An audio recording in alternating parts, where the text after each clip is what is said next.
Someone like to kick off with acknowledgement? Justin, do you want to kick off with an acknowledgement? I can do that. We acknowledge that we're meeting on both Whyalla and Ghana lands and pay our respects to the traditional owners of the land in which we meet today, and pay our respects to elders past, present, and also extend that respect to any other Aboriginal or Torres Strait Islander people who may be present with us today. Thank you. Right.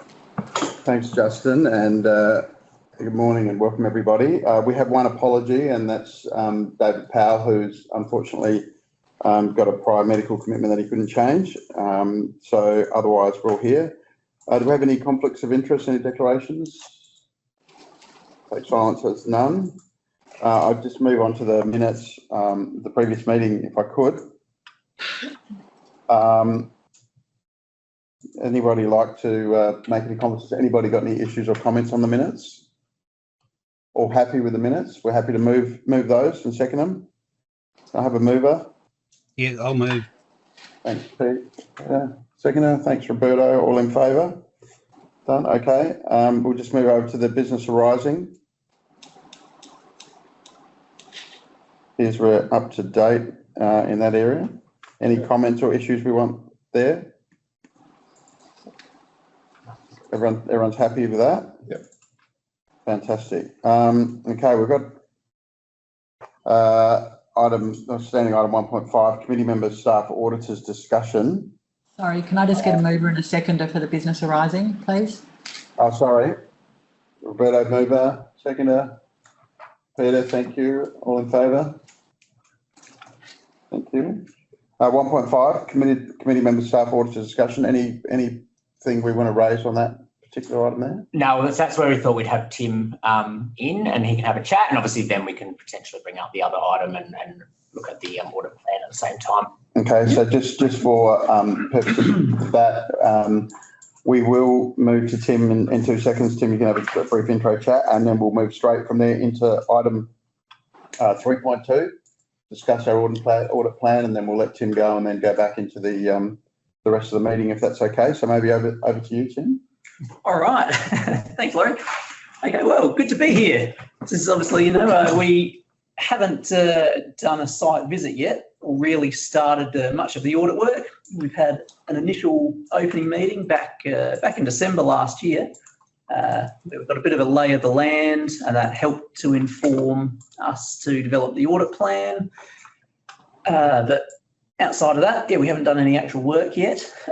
We have done, I think, our initial sample selection, and we've came through last week or this week. So yeah, that's right. So it's not long until we're doing our first visit, but we've done all the initial sort of audit requests and sample selects. So we've got populations of data and selected all our samples and all of that in preparation, because we'd like to do that a few weeks out from the visit, just so that everybody has time to bring things together. So it's progressing well logistically at this point, but obviously I don't have a lot to say or no real insights from any actual work that we've done. But what I will say, look, I'm happy to take the audit plan as read, and there's nothing too spectacular about the plan itself. It's fairly standard audit plan, which it essentially sort of demonstrates our compliance with the auditing standards and does sort of lay the broad sort of foundations for what we're going to be looking at. Probably the things that are of most interest within that are the financial controls. So we have, again, based on our initial planning work, we have identified some specific internal financial controls that we'll be testing.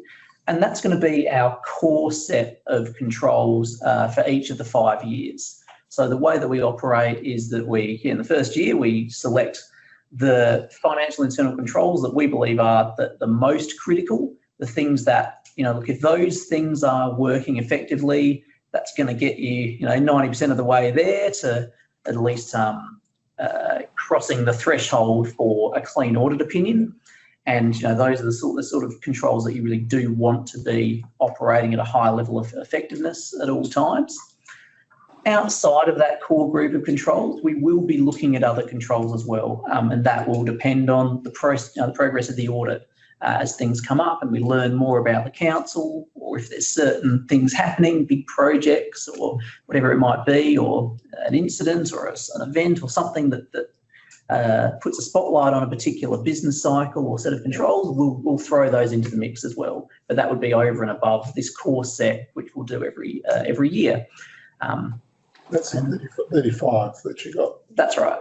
Yep, as that core set. Interesting, your risk profile for payroll is actually moderate rather than high. Yes. Is there a reason for that? Normally, payroll's only a high. There is. So historically, we used to typically sort of assess payroll as high for all of our audits, but to be honest, as you know, over time from experience, we actually don't tend to see a lot of issues with payroll. And from an audit perspective, because again, the risk here is really, this is not necessarily the risk to council, the operating risk to council. This is the risk that we're going to make the wrong audit opinion, that we won't do enough work and we'll make we'll form the wrong opinion. That's what the risk there is referring to. And so for payroll, it's actually pretty straightforward to audit payroll.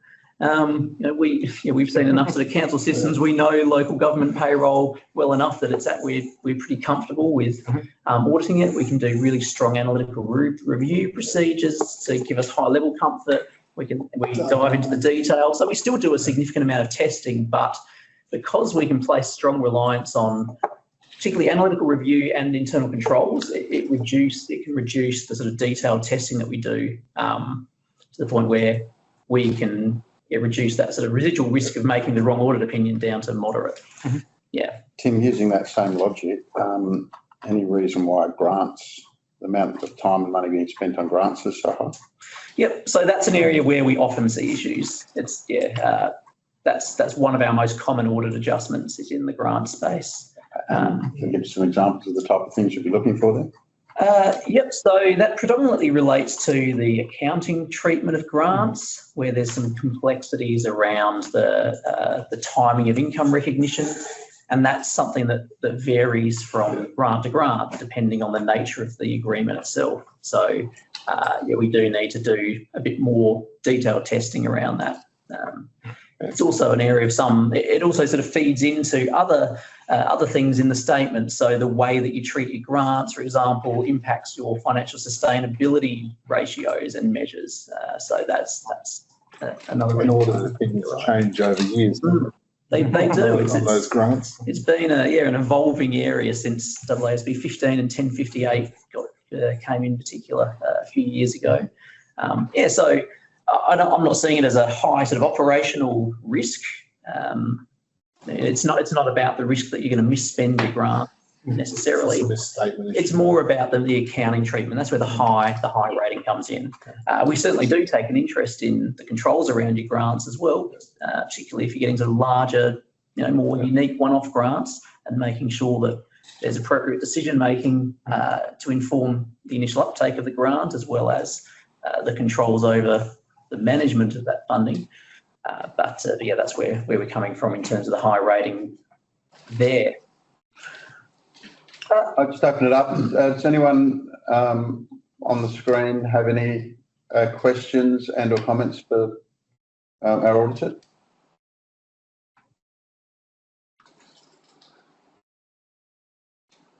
No. I take silence as a no. Is your time frame, Tim, like for the audit activities? I know you haven't gone to your detailed audit plan yet, and obviously you've done that. The audit program development's all been done. Yes. Because then the interim site visits in March, so you're not worried about the timing. No. Okay. No, not at all. We've got being a new audit, there's going to be some more work than you normally do. Of course. And probably from your side, Grant, you're going to have the resources available for Tim when he needs it. I think so. We've already done the first, the first request to come through, and I believe on Monday this week we submitted all the first lot of data, and it is like it's more than we probably do in a normal interim audit because it's the first one. So in theory, we've got the big chunk done where we've had to do that initial stuff. So I think we'll be fine. I think from now on it should be run pretty smoothly. Obviously, even their first visit will probably be a bit more than a normal interim visit, but I think that'll be fine. And then once we get into year end, I don't think it'll be much different really. From No. our perspective, we're normally pretty efficient with getting year end completed, and we've got a pretty early audit booked in as we normally do. So I think we'll be fine. Yeah, so no, good first impression from my perspective. Just one other thing I wanted to touch on briefly in terms of an area of interest for me. Obviously, we've read the SCOSA report and potentially unsustainable and all of that. And, in reading that, really my thought was not that, there's an issue here and there's financially there's problems. I sort of read that as, okay, there's a need to get some better information and more clarity in certain areas. So asset management's a good example. Pleased to see the maturity assessment that's happened. That's, for me, one of the number one things that councils can do is get a maturity assessment of your asset management, because that gives you a roadmap then for the next 5 years. Here's some things to focus on to uplift us in that area. And the better asset management data and information you have, the more certainty you have around those financial sustainability measures and more clarity to rely on them. Of course, the other big thing is the airport. So, I think that's clearly skewing the interpretation of your financial sustainability measures. So I'm really interested to explore that and,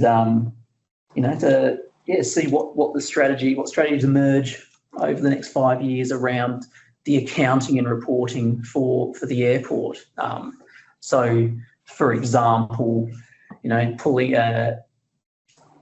note 12, the functions note, got removed from the model statements a couple of years ago. That was sort of, I kind of started that movement. This is a waste of time. This thing. By the time of doing it, you had to audit them. Yeah, it's completely uncomparable, inconsistent everywhere, a bit of a waste of time. But what I am sort of now exploring for future updates of the model statements is because it is technically a mandatory note under the accounting standards, but of course we can get out of that on the basis of materiality and the fact that it's worthless. But what we are sort of exploring is the idea of having a functions note that separates out some of those material sort of non-core business user pays, but also side businesses, things like airports, CWMS, sale yards, those things, aged care facilities, childcare potentially, anything that's of a material nature that might be distorting those numbers, and looking at sort of pulling out a bit of some separate accounting for those for visibility. So can I just ask, just delving into that a little bit deeper? Yes. If you look at where we're at on our sort of long-term cycle, we're in a phase at the moment where we're running at a deficit. We've got increasing debt, and our plans sort of show that over the coming years we look to recover it. But at the same time, we have got some problematic challenges, like the airport. What's the sort of thing that you would, as auditors, would be expecting there? Are you expecting things, for example, like decisions to be taken on whether we continue to fund and operate an airport, or whether we continue to accept and restate our position? Just be curious to understand the sort of actions that you as auditors would be expecting to be able to continue to give a unqualified opinion for the group. And it's probably more as information for the group. It's a legitimate question. I mean, let's start with asset management. If we sort of stayed in a position where, you didn't update your asset management plans or create new plans, as per some of the recommendations in the one of the next reports, that would ultimately lead to a qualification, because that's something that's essential and you have to do. On the airport side, in terms of the decisions that you want to make or want to propose around the airport, that's really none of my business. My business is, do you have the good quality data to enable decision making around the airport? And that's, so I want to be looking at things like, the reporting around the airport. Do you have your structure of your chart of accounts and your finance system set up to give you visibility over what's happening at the airport? Valuations, I think, is an interesting one. So there's some big capital work happening with the new runway. Valuation of the airport. I would sort of be encouraging going down the path of viewing the airport as as a business operation. And for the revaluation of the infrastructure, it's currently revalued at replacement cost, as you do for all your other council assets, which, you know, for your council infrastructure, that's appropriate because it's on the basis that financial sustainability for the council is about maintaining current service levels. So therefore, we want to have depreciation that reflects the use of that service level over time and puts us in a position where we can replace that service level at the end of life. I think the airport's a bit different. Firstly, you're not going to reach your hand in your pocket and pay 100% of the replacement cost at the end of the life. More than likely, you would need to seek grant funding like you've done at the moment. Running an airport is a business, essentially. It's a separate sort of business. And I'd be looking at having a valuation methodology that's based on the market approach or the income approach that will more than likely significantly reduce the carrying value of the airport assets and thereby significantly reduce your depreciation.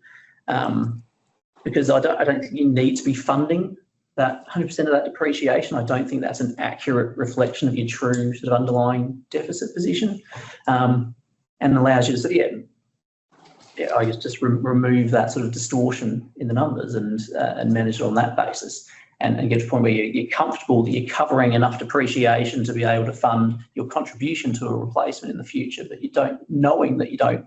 The realistic aim isn't to fund 100% of it.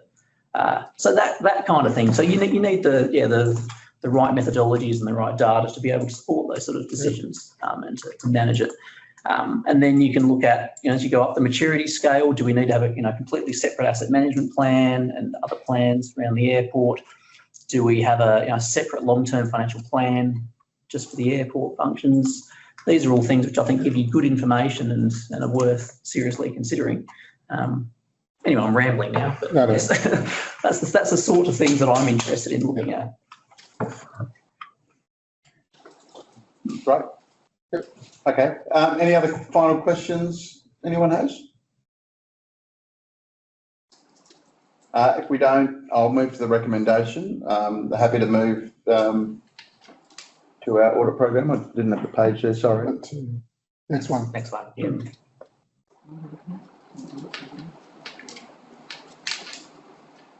3.2. That was down. Was that, yeah? 3.2, yeah. There we are. Yep. Do I need a mover and a seconder to adjust the agenda? No, I think you can just do that with leave of the meeting. Yeah. Yep. Okay, so we've got Roberto as a mover. Anyone second? Peter, thank you. All in favour? Excellent. Thanks very much. Look forward to working with you guys over the coming period. Yeah, fantastic. This is going to be a really interesting one. I'm looking forward to it. Yeah. Thanks, We are Tim. interesting. Yes. See you again. Thank you very much. Yep, see you around. Cheers. Okay, thanks everyone. Let's. Now, just for your knowledge, Laurie, so BDO are going to attend at 10. I thought it was just easier to have a set time for them to come into the meeting. They've got presenting the asset management internal audit. So yeah, when they arrive, I thought we could maybe go to that item at that time. Great. We'll keep working from there. We're at agenda item 2.1, the work program for 26. Would someone like to just quickly introduce that? If we look, page 20. Oh, sorry. So we worked on the internal work program for this committee, following on from what we did in 2025. We think that we've given a good structure to how the committee will operate over the course of the next 12 months, with the April meeting being a focus on the budget. Yep. Happy with that. Anybody got any comments on the program? No, we're all clear. Everyone's happy with that. I've got David's comments as well. He's got nothing as well. So happy to just go straight into recommendation for that one. The mover. Thanks, Roberto. Peter, all in favour? Okay, that one's passed. Moving into the next item, Code of Practice for Meeting Procedures. Yes, I'm happy to take that one through the chair. The Code of Practice Meeting Procedures covers all of Council's meetings, including the Audit and Risk Committee. This document was on the work plan to come in 2024. I'm not sure what happened, but it kind of slipped off and was not tabled. We've reviewed it. The council have reviewed it. There is one amendment that council meetings actually now start at 5:45 and not 5:30 as represented in the document. But the specific sections to the Audit and Risk Committee are spelt out in the covering report. And it's really coming to the Audit and Risk Committee to review that they're happy to adopt this as, along with their terms of reference, is the way that this committee will operate. Okay, thank you. Anyone got any queries or questions on this one? Pretty standard. No, you're good? Yeah. Everyone's good. I do have a comment from David Powell on this one, just suggesting how do we ensure that the Audit and Risk Committees are perhaps a little more informal and encourage open discussion rather than being so procedural, as long as the resolutions and the minutes are properly reported. Just probably a broader question: do we think that we're actually set up in a way that we can encourage that? I don't particularly have a view either way or an issue with it, but it's just a comment for consideration. Yeah, I think when me and Sue were discussing it, I think that's probably the main point. That obviously, because we're operating under councils, in theory, you've got that. In theory, members can only speak once to an item. Yeah. The mover can speak a second time. So in theory, we actually operate under those. So I agree. I thought, do we need something specifically passed that says that it's more conversational, like you say, but whereas the minutes and the resolutions are the same. But I'm not. I assume it would be sort of 0.7 there on the thing, sections 28 to 30. Whether it might be, if that's what the committee want, I wonder if we think of some wording we come up with and come back to the next meeting with a specific resolution about how we would change that. Because obviously we've always operated like that, but we are probably operating outside of our own meeting procedures in having more conversational. Yeah. I mean, all the other audit committees that I'm on have a more informal basis. Yeah. Like I said, it's about open conversation, and it's not like you can only speak once in 3 minutes and lots of stuff. So under the Act, council has certain obligations, which I think is appropriate. But I think in this is an advisory committee, and part of that is about exploring those our advice and risks. So therefore, you have to have an informal process. So it'd be probably better to run this committee that way. I didn't think that it actually restricted us as much, because normally these things are more concerned about the council procedures rather than the committees. So as long as we control and understand what the resolutions are and because we're not actually, all we do is recommend, we don't actually make decisions. So therefore, it's really as long as we have control of who moves seconds and who provides the resolution. Yeah, the other thing I would say to that is, I guess in the time that we've been running the committee, I don't think we've had any issues in terms of not allowing free-flowing conversation to get to the point. I think it works well as is, and I agree with you about it. I don't think there's anything in there that's particularly stopping us, but I guess for me, I'm okay to go as is. I mean, because I shared David's view, but I thought it's been new. But like 3.43 says, during ordinary special, that's council meetings, it talks about addressing the staff by their titles and stuff like that. Yeah, it's actually, when I look through the thing, it's actually item 15 of the addresses by members. So it's the one that says they can't speak for 5 minutes at a time without the leave of the meeting. So I guess,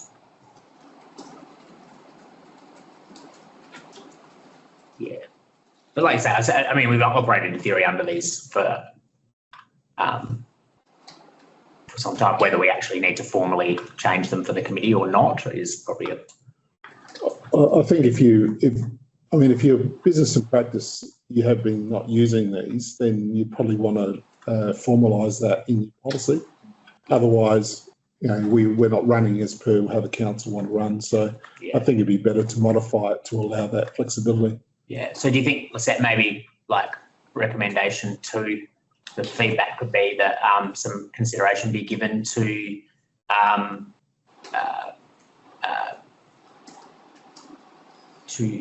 outlining the more informal basis of debate. That encourages open discussion on items raised in advance of making recommendations.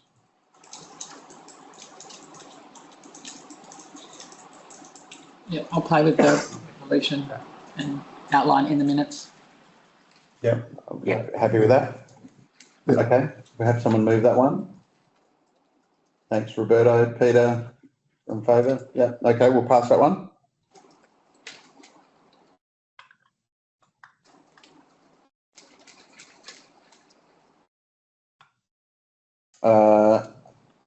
On to our next agenda item.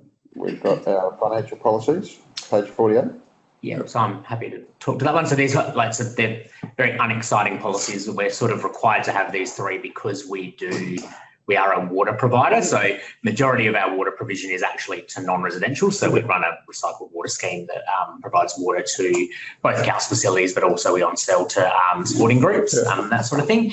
And we do have a very small supply of water. It's not really a water scheme. We're just buying water off of the SA Water pipeline that is our connection that is then going to like 8 or 10 shacks along the coastline. It's a historic thing. We've tried to get SA Water to take it over, but they wouldn't.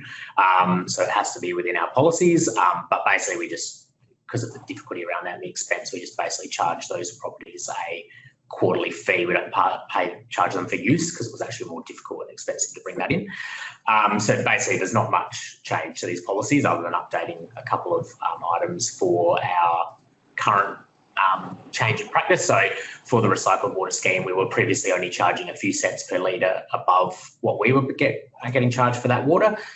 From a review of the asset base and the costs, renewal costs, we worked out that we should actually be paying charging about $1 per litre extra to actually fund the renewal of the asset that's running through.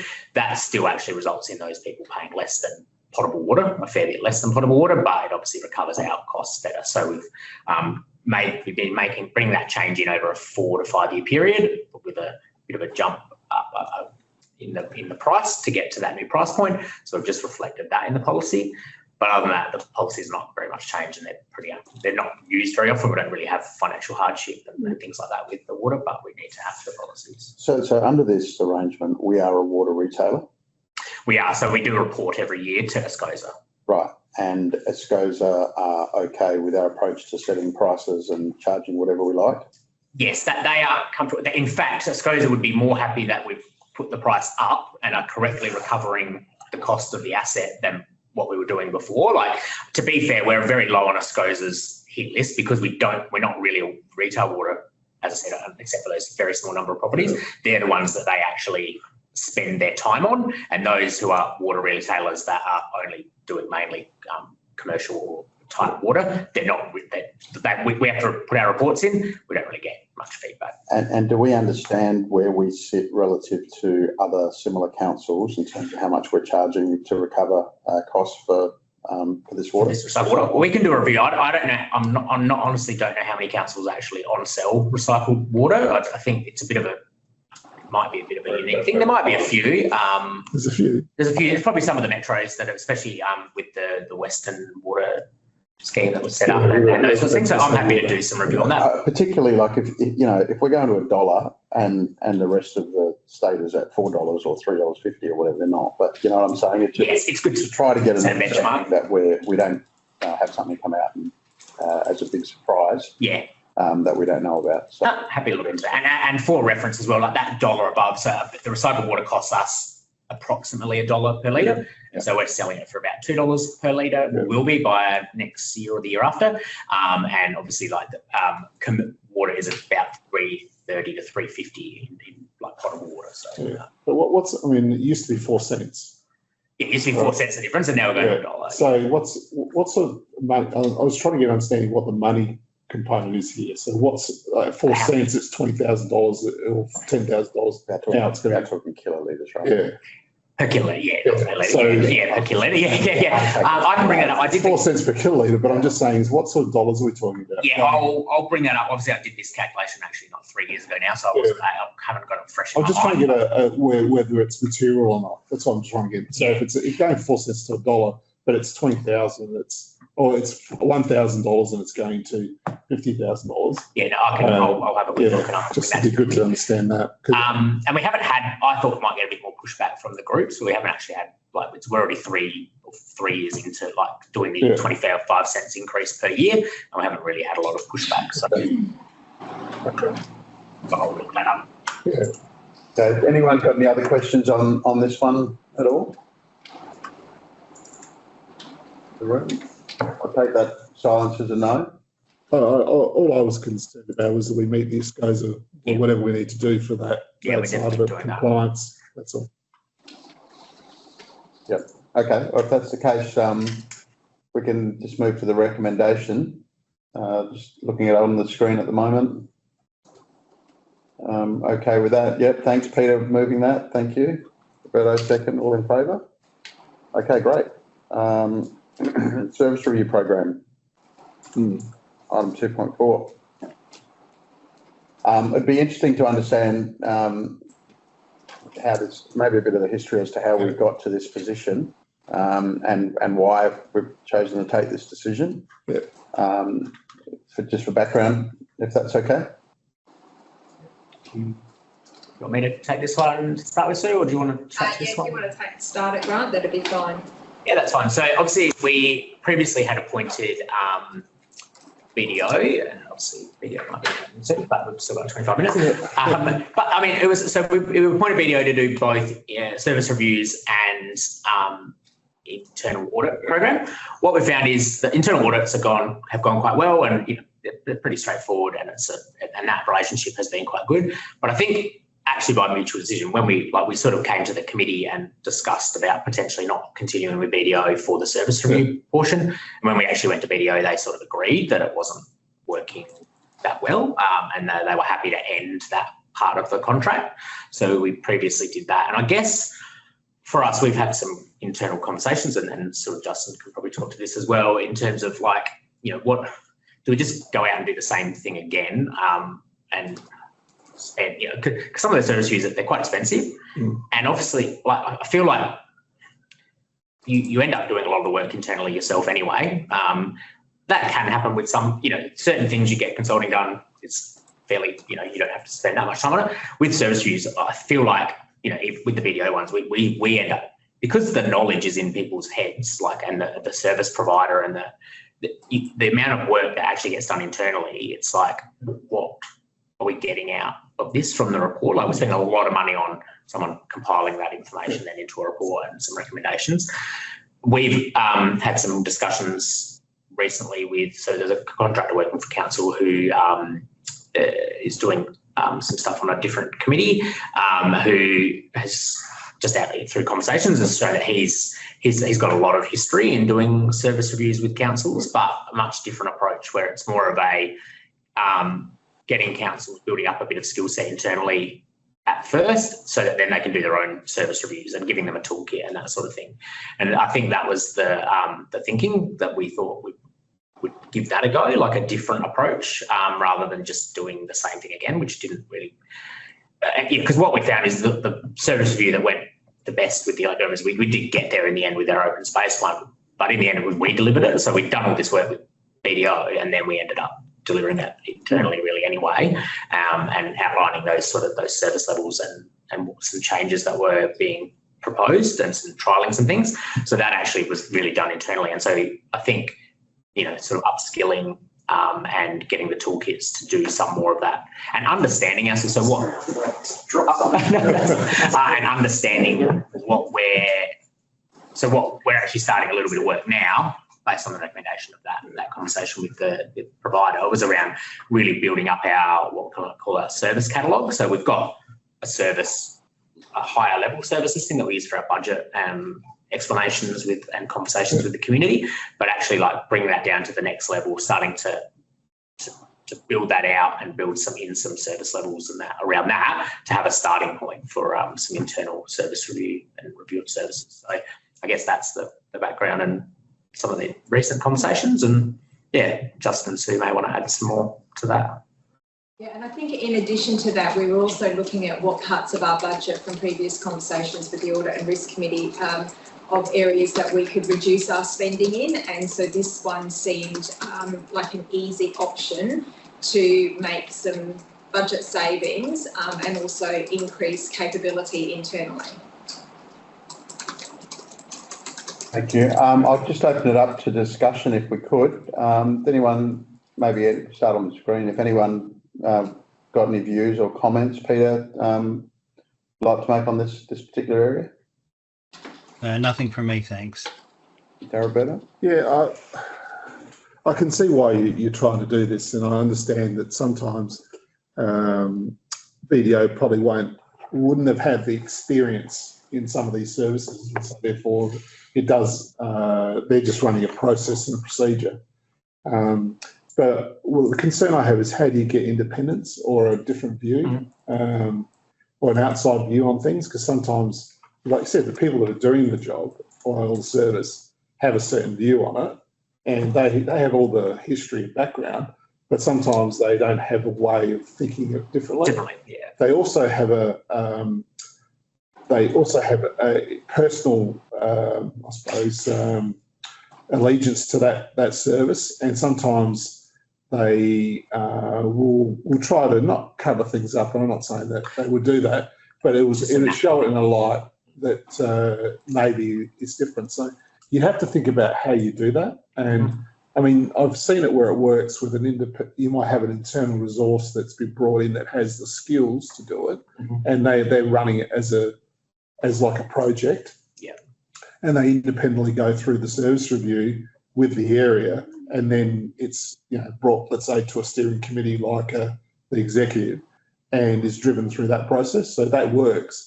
I suppose what I'm trying to get in here is that it's quite vague how you're going to run it. Well, I think I think it's about saying you're asking for the principle of it, but I think if you're going to run internally, you need to have the appropriate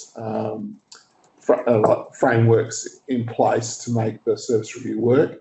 Who you're going to do it, how it's going to work, and what's the independence that you're building in it. Do the service reviews come to, let's say, the audit committee for some sort of an independent assurance? I don't know, but that would be my concern with it.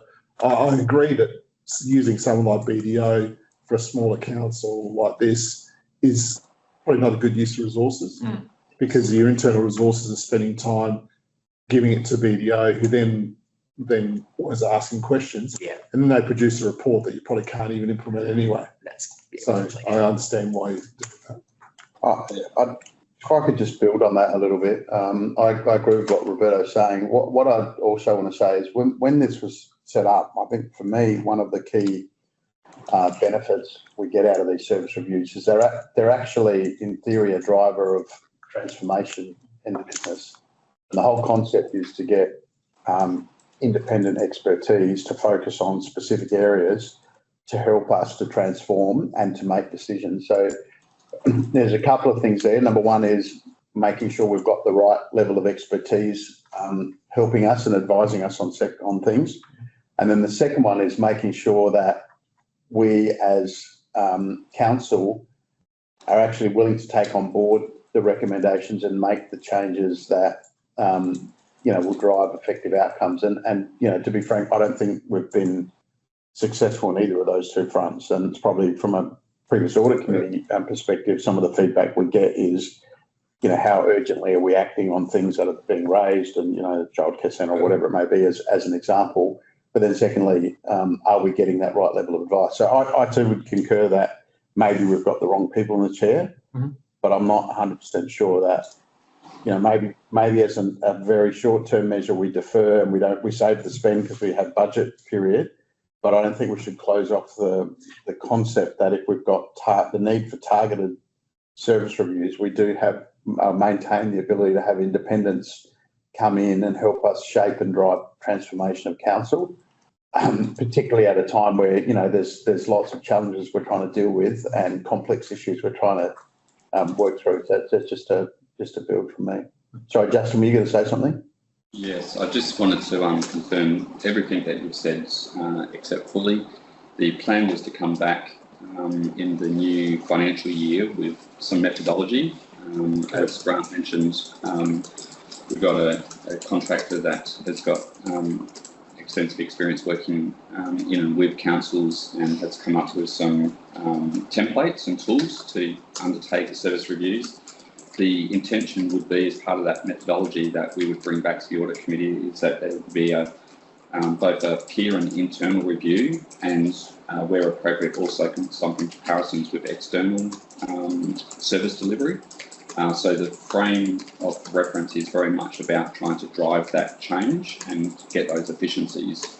So I concur with everything that you've said, and I think when we come back with the methodology, some of those matters that you raised will be appropriately addressed.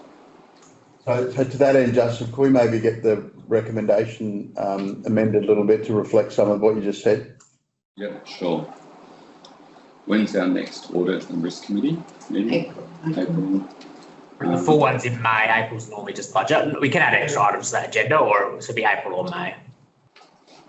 Or there's one in July if you want to do it in the new year, Justin. Yeah, I'd probably prefer to do it to the new year. Part of the rationale behind this also was that we've got many other initiatives on the boil at present, and to try and introduce internally a service review process at this point in time, the timing wasn't considered right. So as Grant mentioned, what we're going to do through this budget process is to start building out our service catalogue, including identifying some of the elements of the services delivered, so that we get more granular detail, which gives us then a data set to look at once we introduce the new methodology. But I didn't really want to lean in and spend a lot of time setting up that methodology this side of 30th of June. Is that change okay? Off the message. Might be August. Did I say July? Oh, okay. July/August. I can't remember which month it is. So there's no doubt that we will continue to keep focusing on doing service reviews. Endorsed the data approach till we saw the stuff.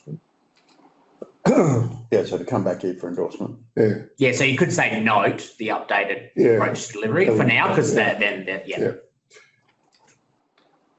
Also, Justin, just in terms of the, I know this, I mean, the service review program talks about in 2023 you started to appoint BDO.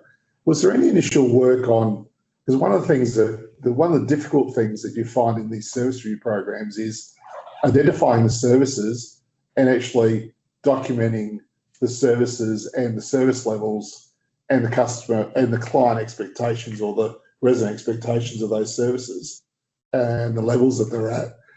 Before you do a review, you need to get that done. And I think you mentioned that, Justin, is that you're doing some probably work in that, because I think that unless you have that in place, it's very difficult to actually do a service review. That was actually the feedback we got from having that conversation recently with the contractor. He said exactly that. Like, you can't. I think that was the problem last time. BDO we sort of dived in with BDO, and that they didn't really give much of that feedback. Yeah. Whereas this contractor has sort of said, that's exactly right. You need to do all this pre-work and get this stuff documented and understood before you start doing the next steps of starting to then review some of those and go through that with like elected members and that sort of thing about their expectations and are we meeting their expectations and therefore community expectations. So yeah, that's definitely the conversation we've had recently. Yeah. So I think and I know you're saving $45,000 by in the financial year, but I think it's around saying what preliminary work can you do to sort of assist in this in the future. And by pulling that 45 out, we still left some of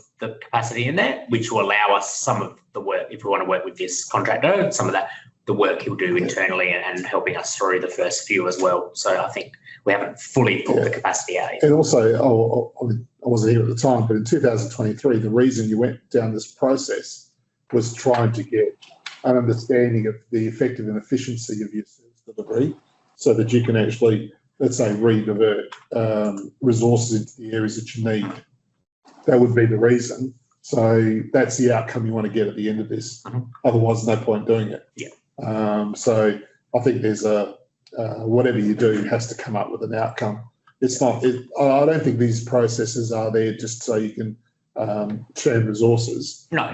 You're trying to get an outcome at the end, and the focus of all of these things have to be the outcome, because, like I said, you can chew up resources and get nothing at the end of it.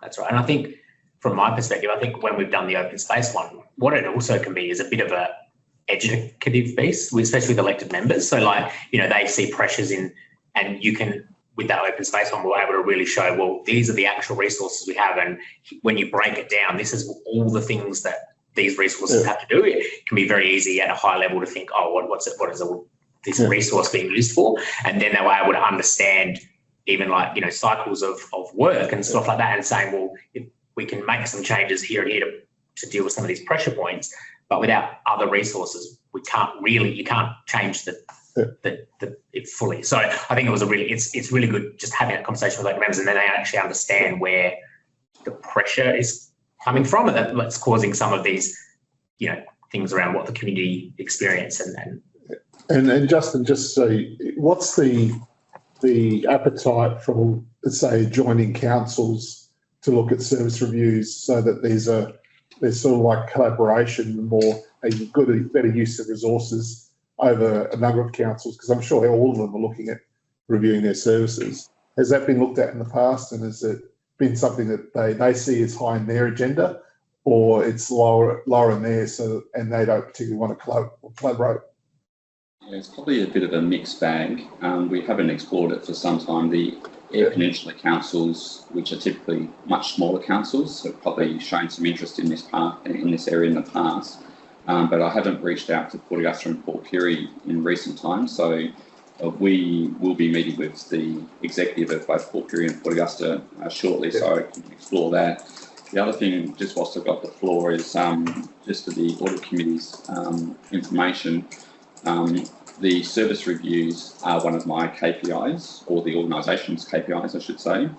So as part of the CEO performance review, the CEO performance review panel met actually as a matter of convenience yesterday, and had a conversation about this as well, and supported the approach that we look to develop the catalogue of services in more detail by 30th of June, and then come back with some methodology early in the new financial year, so we can explore that opportunity, particularly when it comes to doing some benchmarking comparisons with other comparable councils close by, in terms of how we're delivering services versus how they deliver. Yeah, the only reason I was saying that is because if you're going to use a dedicated internal resource to help you through this process, can that be funded by making that broader with other councils that might say use that sort of same methodology across a number of councils, so that it's easier for you to benchmark? Because one of the things I find is that these services, when you start benchmarking with other councils, if they're not using the same methodology, they use different costing methodologies, they use different, it's very difficult to benchmark. So I'll just say that if you're looking at your methodology, maybe try to bring that into it somehow. Yeah, good suggestion. Thank you. Yeah. All right, good discussion on that one. If there's no further discussion on it, we'll just move to that recommendation if we're okay. Happy with that? Yeah, Roberto, are you happy to move that? Peter, happy second? Yeah, all in favour? Great. So we've got the auditors in 5 minutes. Oh no, we've got video. Video, yeah. All right, let's keep moving along then. Quarterly budget reports, 3.1. Yes, I can talk through that.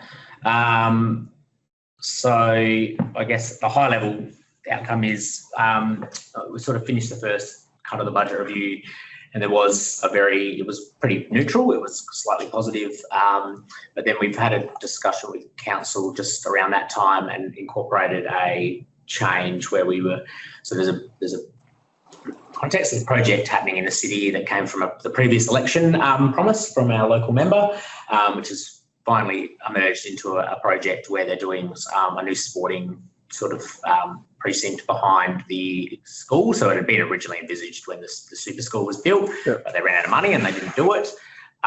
So that is happening, and what they basically got to, they were lighting the soccer pitches that were there, and there was an opportunity to light the existing football ground that was there, but they wanted a contribution from council. So we had quite a good conversation with council about that one.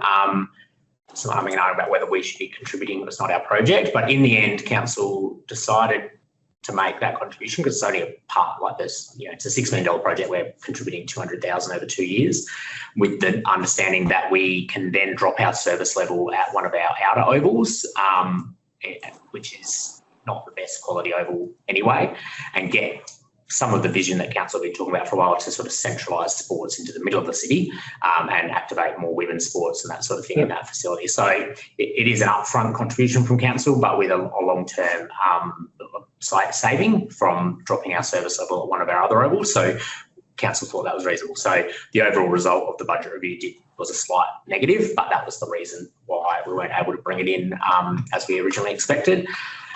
In terms of the budget, I mean, we still know that there's budget pressures. We've been talking about these over the last couple of years. That'll be video coming in a second. There's budget pressures happening, but we are getting, you know, we've been lucky, but I guess we were due for it. Our financial assistance grants have been on a bit of an upswing over recent years. We've had a very long run of 18 years or something crazy like that, 12 years of downturn in our financial assistance grants.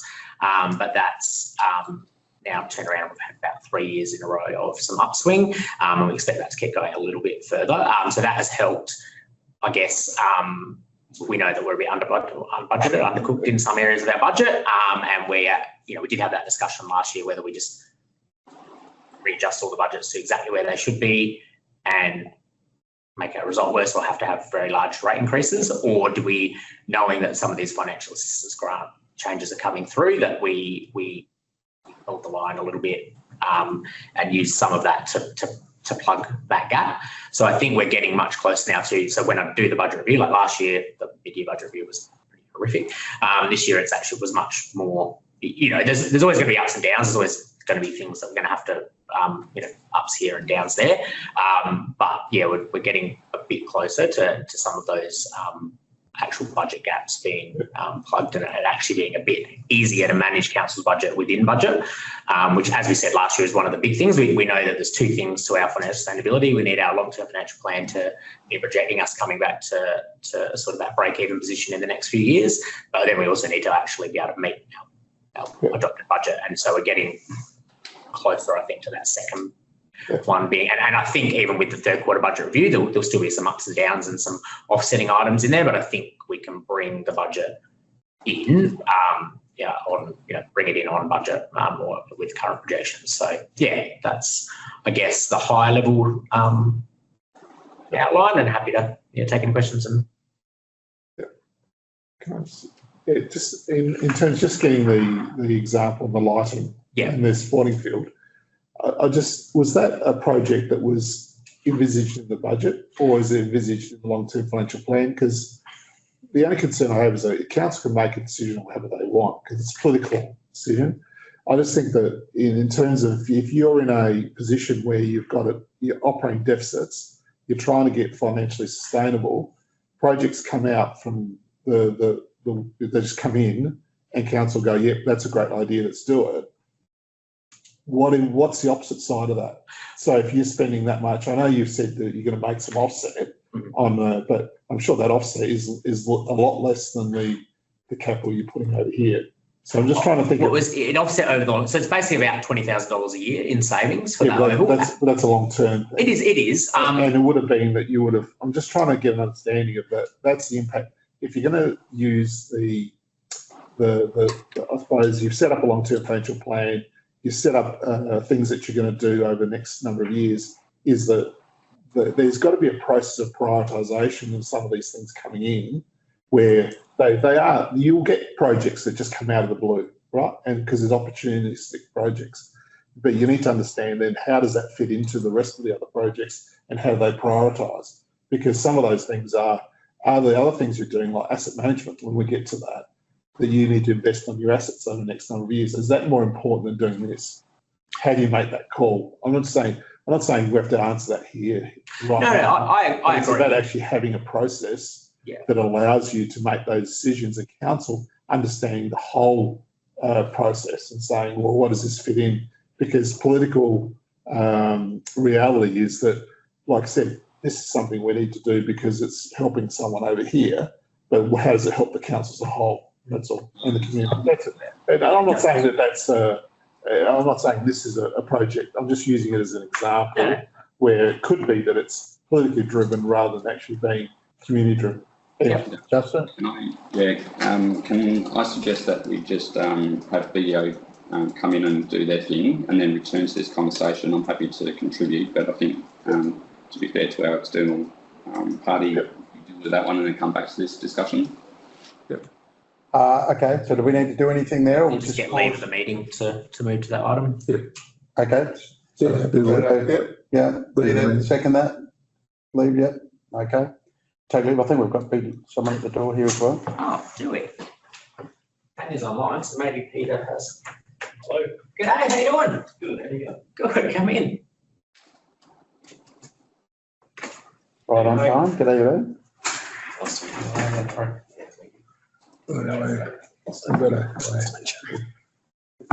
Right on time. We'll get straight in if we like. I'll give you 2 seconds to. Yeah, no, that's fine. And so we've got the item being 3.5, but then once we've done that item, they could actually talk to item 3.9 as well, because that's the next internal audit, the plan for the HR one. So, okay, so we are moving now straight to item 3.5. Grant, do you want to just introduce it before we hand over? Yeah, not a problem. So I've got Tanya online, I believe, and Peter in the room. So this was our third, I believe, internal audit from the program that we developed a couple of years ago. We did get a little tiny bit behind in our timelines with those, but now we've got them sort of rolling along probably one every 6 months or so now is part of the ongoing program. So with this one's asset management, it probably involved my team as well, but obviously also our asset management team. So we've got a new asset a manager of asset and planning, so Yusuf, and so I think it was good timing actually to be doing this audit, in that we were doing it, it's almost like showing where we're at in terms of maybe a few of the deficiencies in our processes, but also showing it was good timing in terms of the feedback Yusuf could give in what his initial thoughts and what his roadmap is for the organisation. So that's, I guess, the background of this audit. Excellent. All right, I can talk at a high level to it, but I'm going to take it as read, and then I might hand over to Tanya to get into the more detailed, into more detail. So look, overall, the internal audit did find quite a number of opportunities for improvement, and I think safe to say that when we came in, management were aware of the deficiencies, so it's not like they were like sitting there doing asset management thinking that everything was great, and I think that's part of the reason that they've put some level of investment into getting an asset manager to uplift the asset management function. I think asset management for council is important because of the constraints around funding and where it's at and its ageing infrastructure. So see it as quite an important function to ensure that council puts that funding into that it's going to make the biggest difference. But it is quite constrained with what it's got. So it's tricky. Asset management is a tricky area. But look, overall, management were very receptive to what we've found, and I think have shown a good level of commitment to ensuring that the council continues to work to uplift its asset management practices. So I might just hand over to Tanya to get into a bit more detail around the specifics of the findings. But look, we won't take any longer than a few minutes, and then we'll provide you an opportunity to ask us any questions. Yeah, just Craig, I'm just keen to maybe get into the detail of understanding for our benefit where we sit in terms of maturity of this process relative to others you may do, other similar type councils, and just your views on the level of urgency that we should be dealing with to actually get ourselves to where we need to. Maybe, Tanya, if you could just talk that a little bit when you talk about the specifics. No problem. So yeah, just reflecting on what Peter was saying, our review, we took a bit of a maturity lens on it. So we adapted the ISO 55001 asset management standard to come up with a maturity table, which we've put in the appendix at the back. And that basically showed that, I don't know if you want me to share any of this, you've probably all got it in front of you, but we basically looked at the council being at a level 2 for most things. So definitely not up there, but not rock bottom either. There are a lot of activities in place around asset management. I think what's really been missing is that cohesion of pulling it all together. Admittedly, my experience, and Peter, you can talk to yours as well, my experience with other councils is that Whyalla is in line with a lot of other councils. I think asset management is a challenging area for a lot of local government organisations. For Whyalla, it's probably exacerbated by the fact that you have a lot of ageing infrastructure, and also being in an area where, you know, Whyalla was set up many years ago, like we all know, for a much larger population, and that has changed over time, so it does make it more challenging overall. So in terms of our overall assessment, we came up with a partially effective, basically acknowledging that there are some activities in place. However, without that cohesive approach, it's quite fragmented and quite reactive. The good news is that we spend a lot of time speaking with Yusuf Khan, who's the new Manager Assets and Planning, and he has developed a roadmap for uplift. And we spent some time understanding that roadmap, how it might impact some of our findings and recommendations. And we felt fairly comfortable that as much as it won't happen immediately. It's a good 2-year program. At the conclusion of that, Whyalla should feel much more confident that asset management is being looked at more cohesively and with a more of a whole of organisation approach, rather than just sort of fragmented activities being done by various parties. Do you want me to go into details of the findings, or is everyone comfortable with what we I'd just be happy. Just be happy for your views on maybe the top couple of priorities that we specifically should be focusing on. Yep.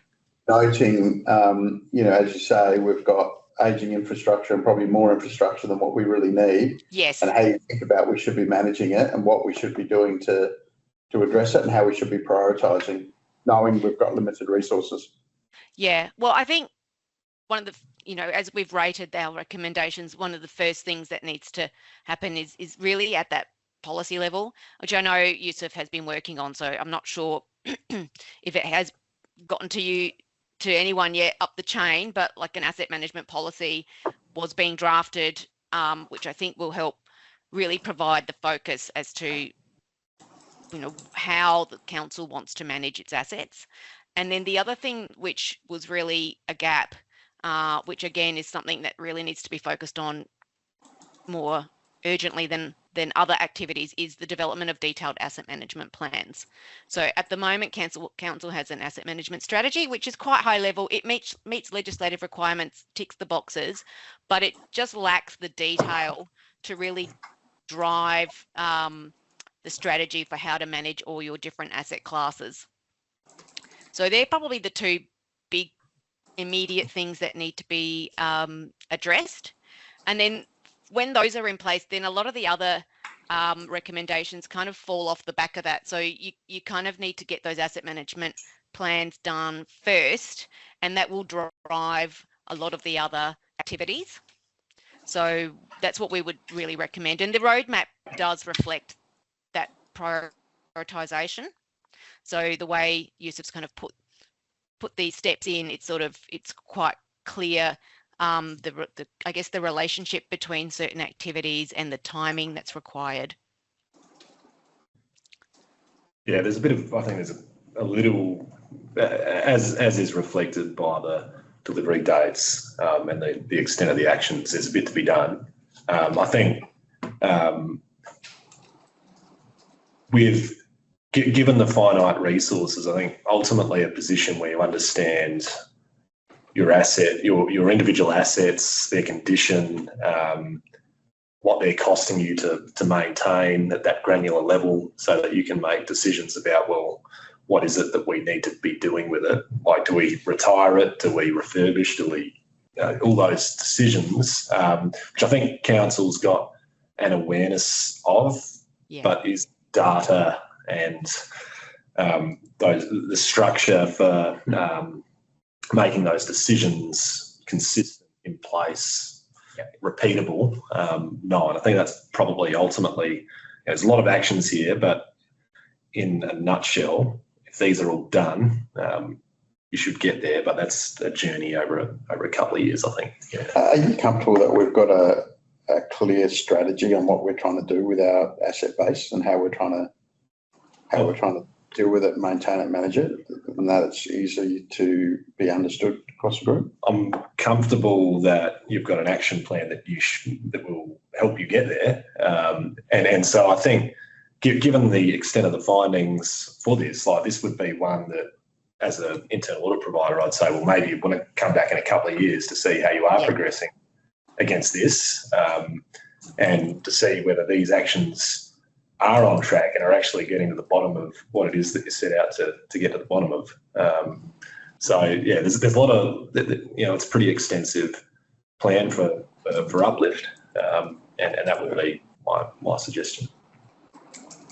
If I could provide some conversation on this, obviously you're quite new to the organisation, and my feedback, having worked in the system for quite a while, is I think we have a lot of the fundamental base stuff in. Like, I think our asset data is actually pretty good, and we've got good processes for condition rating and understanding our current asset base. I think and planning which things need renewal when. I think actually that bit there is actually, the fundamental base is working quite well. It's some of that high level stuff of like a bit more focused strategy around things that can be a little bit haphazard. And I agree, like the details around exactly how we manage each class in a consistent manner is probably a little bit. Yeah, I'll tell you why I asked the question. I personally am really uncomfortable with the level of understanding from my perspective of where are we actually trying to build out assets and create new assets and create new infrastructure for council? Where are we trying to just maintain the basics? And what are we trying to actually get rid of so that we end up with an overall asset profile and asset cost base of X, rather than just continuing to build an asset base and build cost, which is more and more unsustainable. And we know that we can't afford to do that long term. So how are we actually getting ahead of the game and actually using this as a way to get really focused on what it is that we have to be prioritising, what we have to deprioritise, and what decisions that our current position stops us from being able to take, because we know we're going to make the problem worse rather than make it better. That's to me is probably the thing that comes out. So.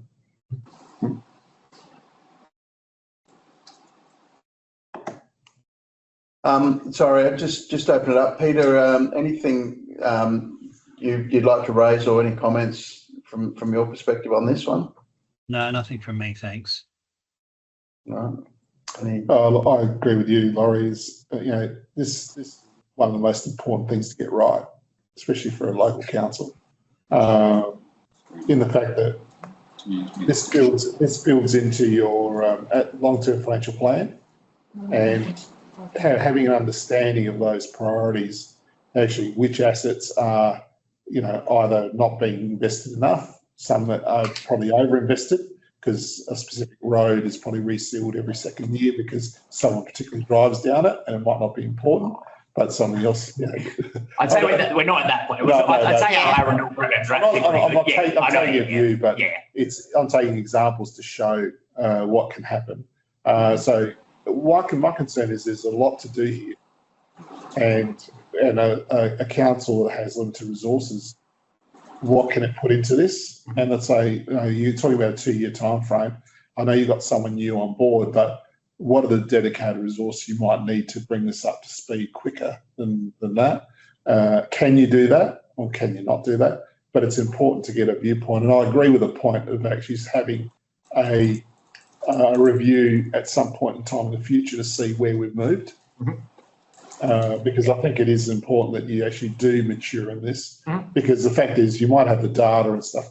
You probably, when you go through this, you'll find that you don't have the appropriate data, or there are some data sets that you don't have, which you'll have to invest in. Yeah. Depends on our class. Yeah. Roads. Transport of premature. Yeah. So I'm just, and Justin, the discussion I had before about the lights and stuff like that, well, that's another where you're building a new asset over here, but you're trying to get rid of one over here. Yeah. It's sort of saying that this sort of is important in that respect. So it's good that you've done the review. I think it's about the actions that come out of it to bring it up to speed. And I think it's important that, and the SCOSA report would have talked about this and having an understanding of all this asset management stuff. So, and Justin, you know all this, so I'm not preaching to someone that doesn't know this, but it's important that you get onto this. And I think a good step is to get someone on board like you have in that space that can drive it. Because one thing I was going to ask is who's driving it, and so at least now you've got someone who can drive this within the organisation. Can I say something, please? Of course, can. Yeah. Can you see my screen? Yep. We have got a very detailed roadmap, and I apologise that you won't be able to see this on the screen, but I think the important thing is that you can see that we've got now a qualified and experienced asset management planner, and also a general manager of infrastructure, both that have good local government experience. We've mapped out what needs to be done over the next couple of years, and I just want to show this graphic to give you just an insight in terms of the level of work that's been done in terms of mapping out the work that's required. As Grant said, I think we do have a lot of the data available. It's how it's currently being provided to management and council to support the decision making. I think we've already commenced actually populating the asset management plans at an asset class level. So I just wanted to assure the audit committee that we actually do have some systems and some capability, and it's just now a matter of bringing it together to actually inform decision making going forward. Thanks, Justin. It's good to see. I think that the message that's probably been trying to be sent across is that, we think this is probably one of the most critical areas in terms of shaping what the long-term financial plan actually looks like, and almost what council infrastructure looks like. And so we just don't want to underestimate the importance of getting this part of it right, certainly from a strategic perspective, and then from a, from a delivery perspective going forward. It's probably key bit. And we probably, I would say that well, from my viewpoint, the committee would be open to probably putting resources into this sort of project, because I think in terms of an area, if you're talking about your service delivery program where you're saving 45,000, it might be worth that you actually put some money into this to get this accelerated more.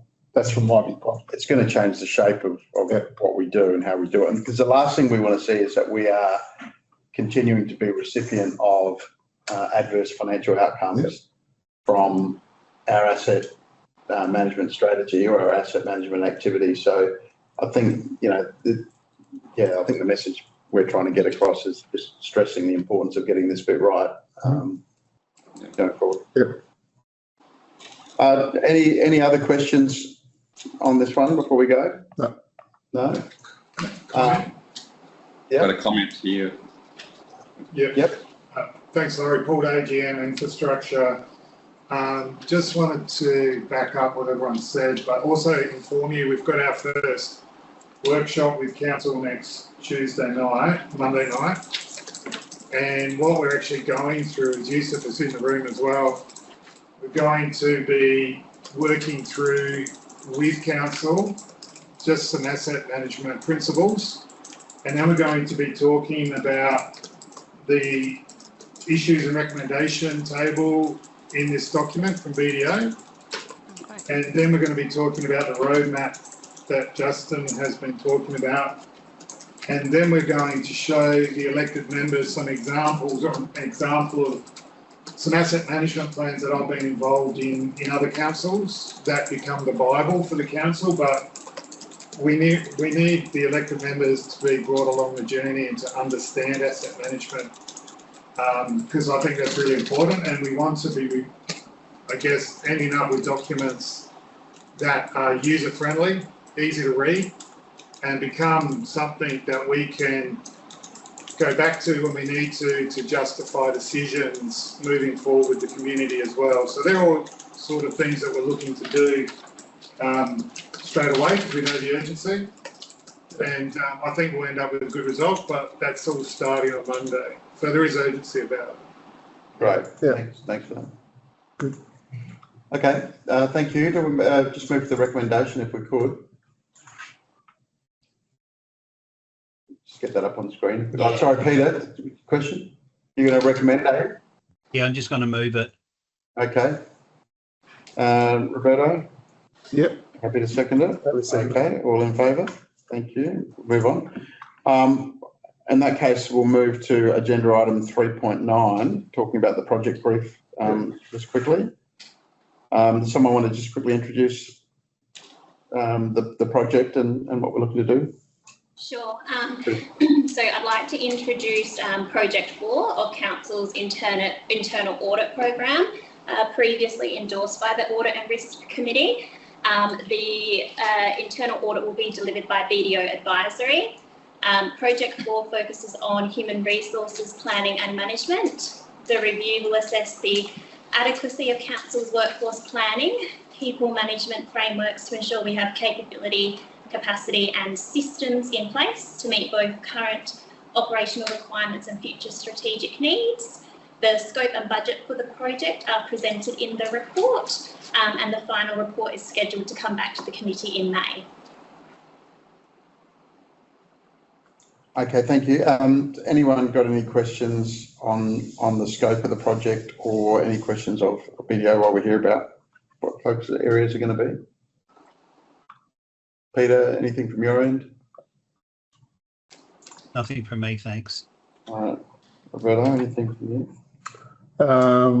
Yeah, I'll wait and see what the report says. I've seen many of these reports, and normally what comes out is nothing that's quite actionable. So anyway, that's, change that trend. No, I think it's about understanding what it's. Some people focus on the wrong things in these HR planning things that I've seen when they come out as internal audits. I think this is about.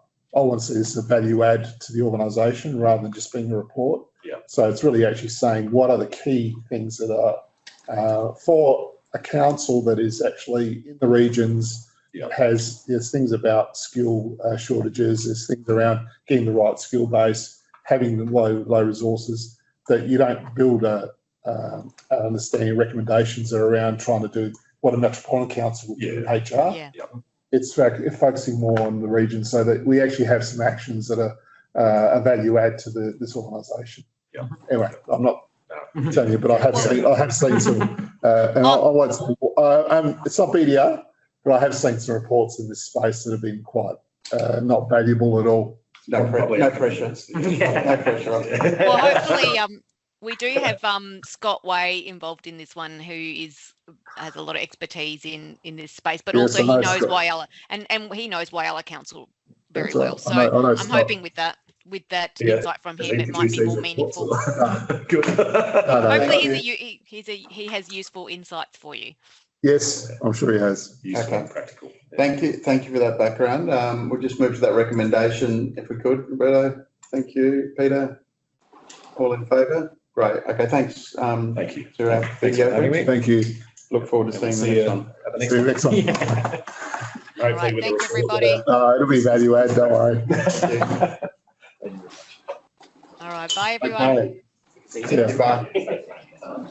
Bye. If we can, we'll just move back to our previous agenda item where we were. Yeah. And if I can kick off with some comments on that one. Sure. So some of the matters that the Audit Committee have raised in terms of, budget items coming from left field and council's decision making, why did we approve something that's come from left field that wasn't in our asset management plan? What consideration went into what has to be stopped or changed if we're going to redirect funding. I just want to provide a bit of context for this one, just to give you some insight that this was actually, at the end of the day, a pretty good outcome from council and the community's perspective. This was an election commitment made by our state MP leading up to the last state election. It was not one of council's priorities. It was a pet subject of the local state member, and I'm pretty confident in saying that we interpret that he wanted to get the $6 million, basically handball it to council. There was almost a tacit expectation that council would match that funding. And that we would then have a $12 million new recreation facility built on the Edward John Eyre High School site where we're currently located. We had to go through significant machinations with the state government, including the Premier's delivery unit, and also at a political level to say, we as a council cannot justify establishing another Greenfields Rec and Sport facility when we're already struggling to maintain the facilities that we've already got. As you can appreciate, the Premier's delivery unit was pretty myopic in terms of wanting to deliver on their election commitment, which included building a facility on a state-owned piece of land, which we were only leasing. So I can remember having an hour-long meeting with the Premier's delivery unit, and it was like going into an interrogation facility where they didn't say anything to me for about 45 minutes, where I outlined all the reasons why we did not support the decision that had been made, and only in the last 10 minutes did they actually say something, and the first thing that they said was, you're the first council that's come in here and actually said in a very mature way why it is that you are not prepared to support the facility being built where it's being proposed to be built, and or that council is prepared to commit funding. Because I think other councils would have just taken on board the $6 million, taken on board the ownership of the asset, taken on board the responsibility for constructing the asset and then maintaining it thereafter at ratepayers' expense. In this case, we've ended up with a $6 million facility built now in the right location, which is adjacent to the Whyalla Secondary College, not where it was originally planned. On state government land to be maintained by the state government. So at the end of the day, our community and ratepayers are going to end up with a $6 million rec and sport facility, but they're not going to be paying for it. The state government, for all intents and purposes, will be maintaining the facilities that are there as part of the state asset. So we've ultimately got a very good outcome. Through that process, there was a request for council to contribute some money towards lighting. We know that an oval pitch is not functional after hours if it doesn't have lighting. So through the discussions that council had, we looked at our service levels for our assets, noting that this is not our asset.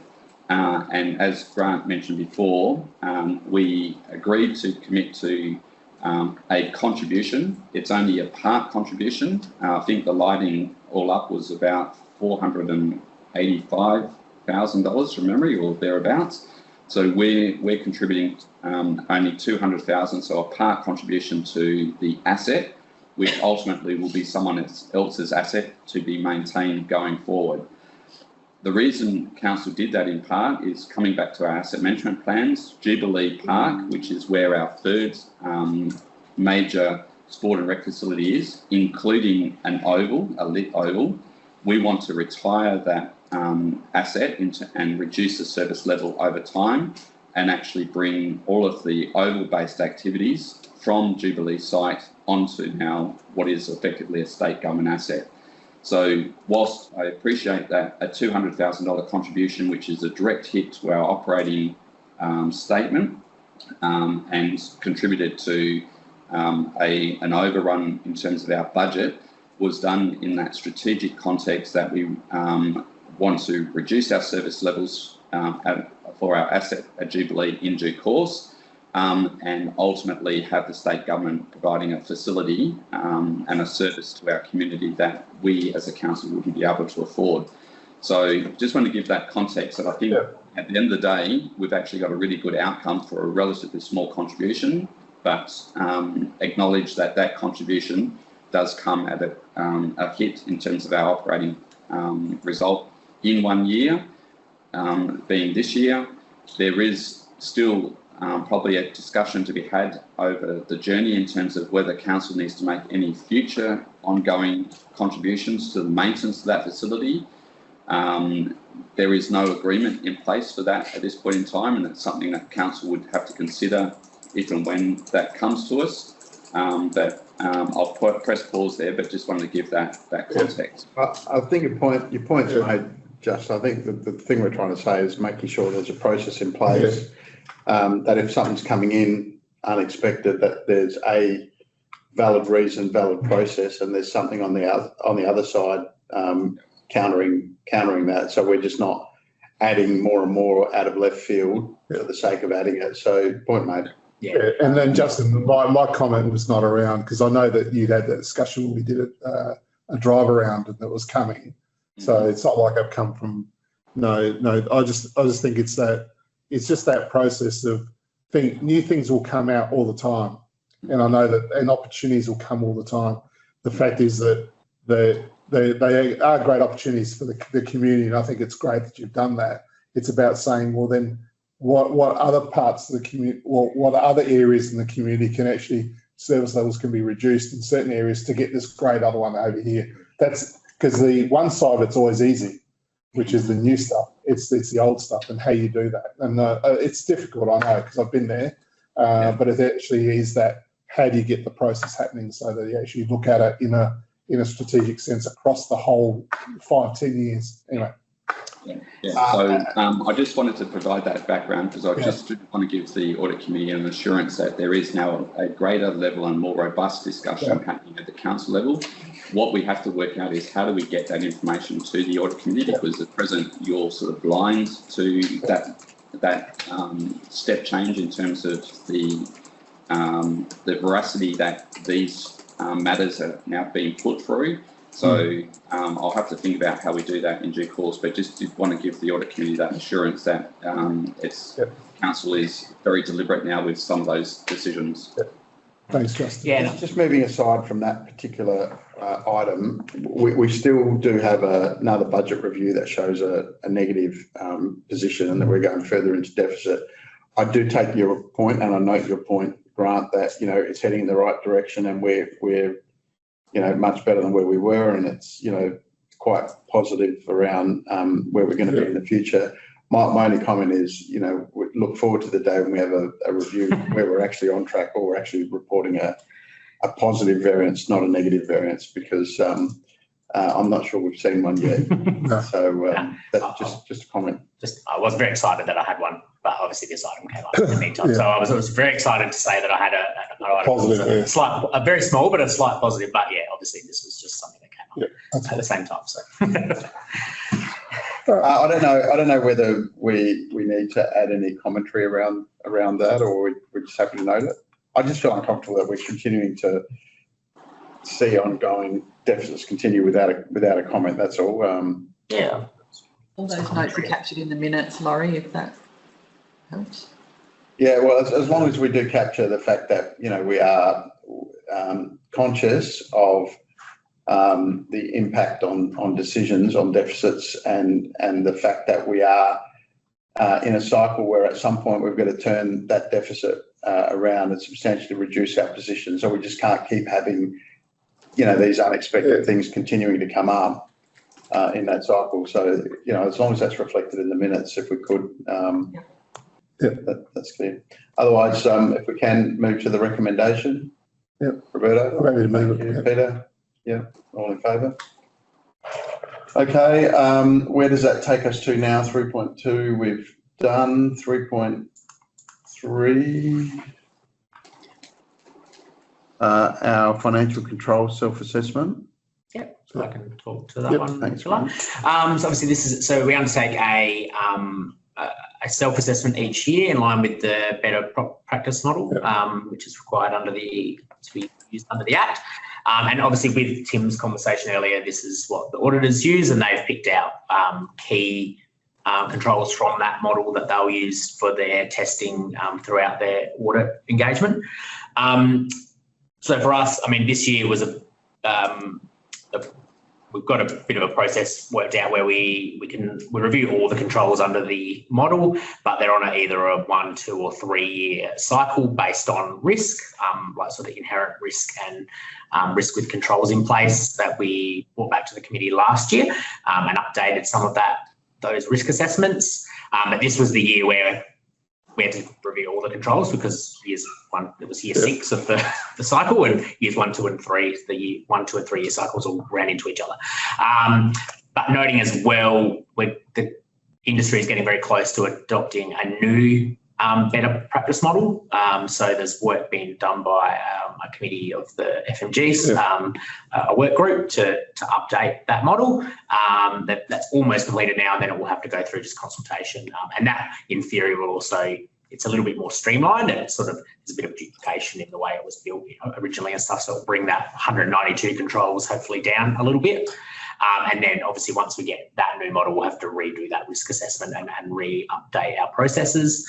But really, so as I said, so our external auditors obviously come along and do some of this work. This is really just to provide them that assurance that we are, self-assessing and looking at our own controls. In terms of what we found, I think we're quite mature in this space, and there's not many items in there, and the couple of items that we flagged are very sort of low level and just administrative in nature. They're not items really that need to be sitting with the audit committee ongoing. But we'll just bring this to the committee each year as we undertake the process, and happy to take questions. Great, thanks for the update, and thanks for the document. I'm not sure if anyone got any questions on that one. Okay, Roberto. Peter, anything from your end? No, I'm good with that as well. Thanks for the update. We just move to the recommendation. Have a mover. Thanks, Peter. Roberto, seconder. All in favour? Yep. On to the next item, procurement report. Yeah, happy to take any discussion. I know obviously this report sort of outlines our local and non-local spend. That's probably more for elected members. Obviously, committee members are probably more concerned with exemptions, that sort of thing. I do note that, we had that discussion last time around how many exemptions you might have on your list and whether finding that balance with your procurement process and policy. We are due 12 months from now, we'll be reviewing our procurement policy with the new council. I do think we've got our balance about right. I think it's good that there is this transparency, that there'll always be some things on here, hopefully not too crazy large amounts, but of things listed. But we've got that right level where we use our process most of the time. There are times when it doesn't make sense to, or we can't, and that they're reported to the committee. As I said, I think our balance is about right. I'm happy to take other thoughts on that. Noting we've got a few for the next quarter, for instance, we've got a few airport projects that we're processing through at the moment that are quite urgent, in that we had grant funding for the large runway project. There was some savings. we went to the state government and federal government and asked if we could use that for some other airport projects. It took them about 3 months to say yes, and then they basically said, yes, you can do it, but they have to be delivered by 30th of June 2026. And we only got that confirmation in I think early December. So we're moving through those, but what that has meant this quarter, it's not shown on this report, it'll be on the next one. For example, there's a few exemptions we've had to do really to just move things along in a timely manner that it didn't make sense to use the full process. So, there's always going to be those sorts of things that come up, and I think that this process is good for being transparent in that space. But yeah, happy to discuss anything else. Just open it up. Anyone like to make any comment? Any questions? Anything on that? Silence is good. Everyone's happy. I thought that was pretty clear as well. Nothing stood out from my perspective. So can I have a mover on that one? Thank you, Roberto. Peter, second. All in favour?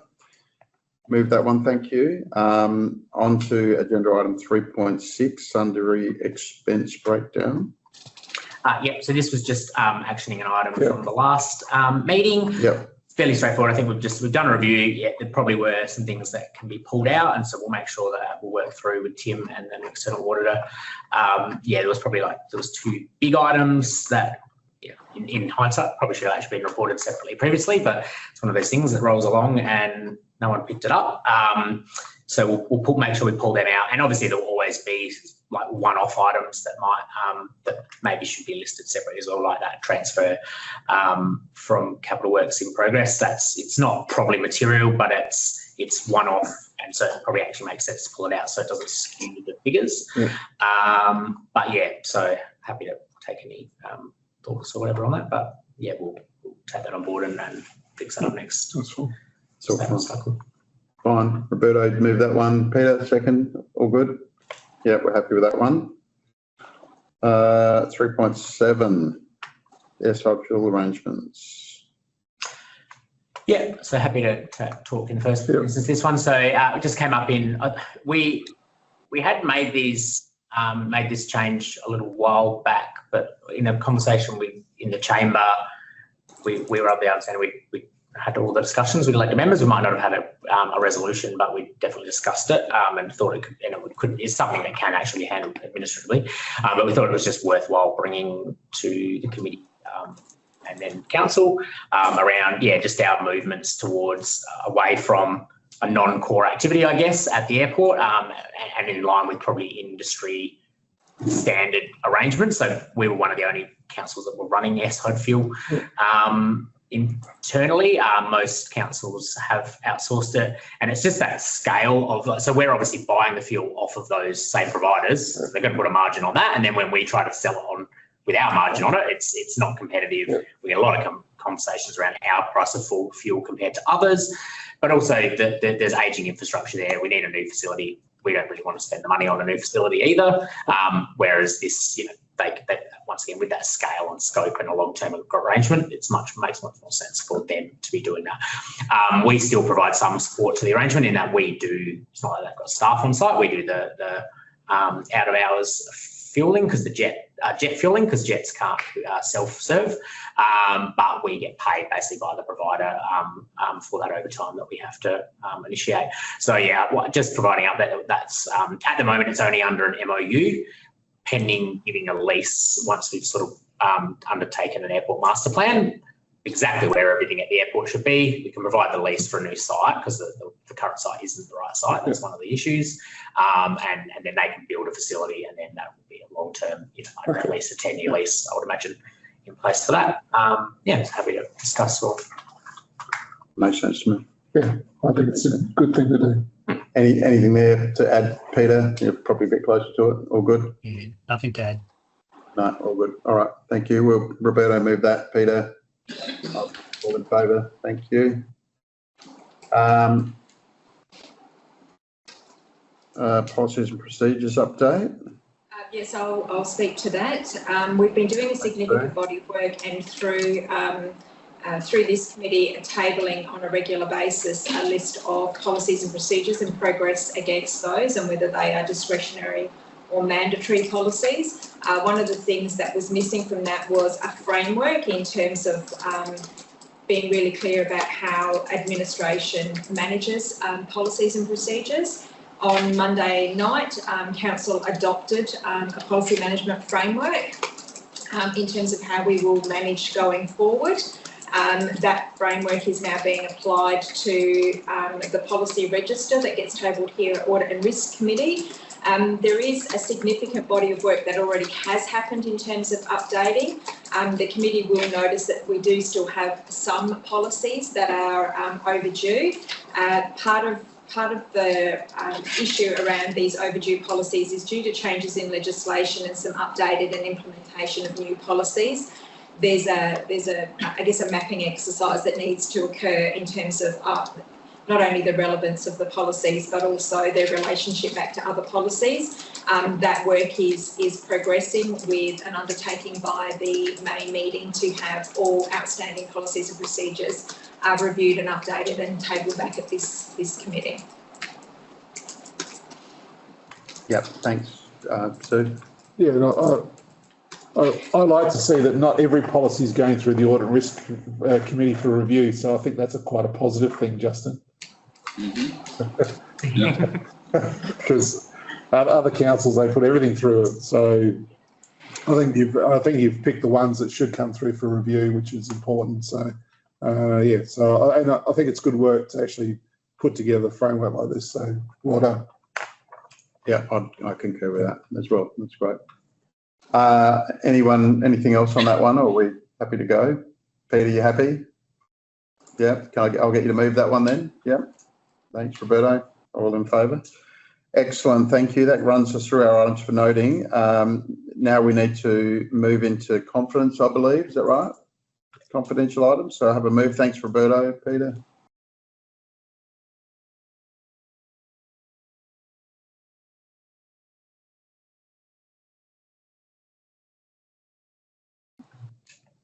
So we have no motions with notice.